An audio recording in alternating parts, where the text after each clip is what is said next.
পেজে কাজ করার পর ধৈর্য কত প্রকার ও কি এখন আমি হাড়ে হাড়ে টের পাচ্ছি। আল্লাহ, মনে হচ্ছে আমরা বাতাসে উড়াচ্ছি না, অনেক জোরে ছাড়ছে। ওমা, অনেক সুন্দর ভিউ। আমার বরাবর তো যা কিন্তু হচ্ছে ব্লগার, অনেক আগের থেকেই উনি কাজ করে পেজে।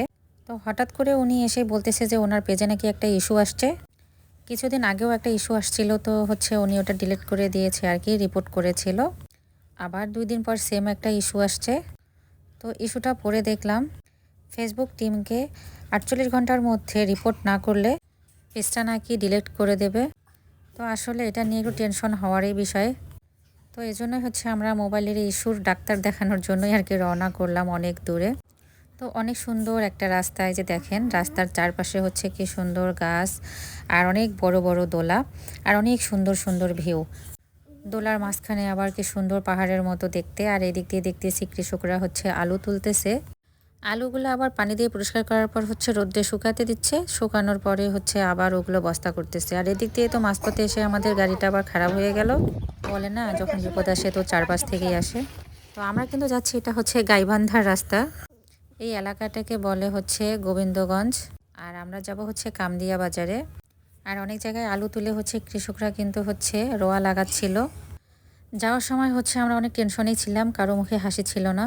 এতদিন পেজে কাজ করার পর যদি হচ্ছে এরকম হুমকি আসে, আসলে এটা একটা চিন্তারই বিষয়, তাও আবার পরপর 2 বার। তো আপনারা অবশ্যই আপনাদের পেজের অ্যাবাউট অপশনে গিয়ে এটা চেক করবেন, এখানে কিন্তু মেসেজটা আসে।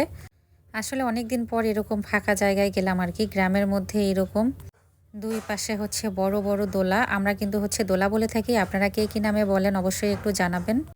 যে আপুরা ভাইয়েরা হচ্ছে গ্রামে বাস করেন, এখানে যদি কোনো আত্মীয় বাসা থাকতো তাহলে আমরা 1 রাত থেকে আসতাম, কিন্তু থাকলাম না, কারণ হচ্ছে আমাদের বাসায় ফিরে আবার আজকে একটা প্রোগ্রাম আছে, আমাদের ওজিহা মামুনির জন্মদিন। এই ভিডিওটা কিন্তু আমার 2 দিন আগের করা, তো আজকে আপনাদের সঙ্গে শেয়ার করলাম। এই যে দেখেন রাস্তাটা কত সুন্দর, একটু আগেই কিন্তু সবুজে ভরা গাছপালা ছিল, আর এখন এই গাছগুলো দেখতে অনেকটা শুকনো, আর দেখেন পাতা কত কম। রাস্তার পাশেই কৃষকরা আলু বস্তা করে রাখছে, এখন ভ্যান এসে বা হচ্ছে পিকআপ এসেই আলুগুলোকে নিয়ে যাবে। আমরা 2 জায়গায় কিন্তু রোজা ছিলাম, রোজা নিয়ে আর কি যাচ্ছিলাম, আর বাতাসে মনে হচ্ছে যে মুখ একেবারেই শুকে যাচ্ছিল, এরকম একটা অবস্থা। যাই হোক, আমরা এই তো পৌঁছে গেলাম। আসো এদিকে আসো। এই হচ্ছে সেই গাইবান্ধা গোবিন্দগঞ্জের কামদিয়া বাজার। প্রায় 3 ঘন্টার জার্নি শেষে আমরা এখানে পৌঁছাইলাম। তো আলহামদুলিল্লাহ প্রবলেম সলভ হয়ে গেল। এখন আমরা বাসার উদ্দেশ্যে রওনা করলাম। অনেক খুশি, অনেক খুশি।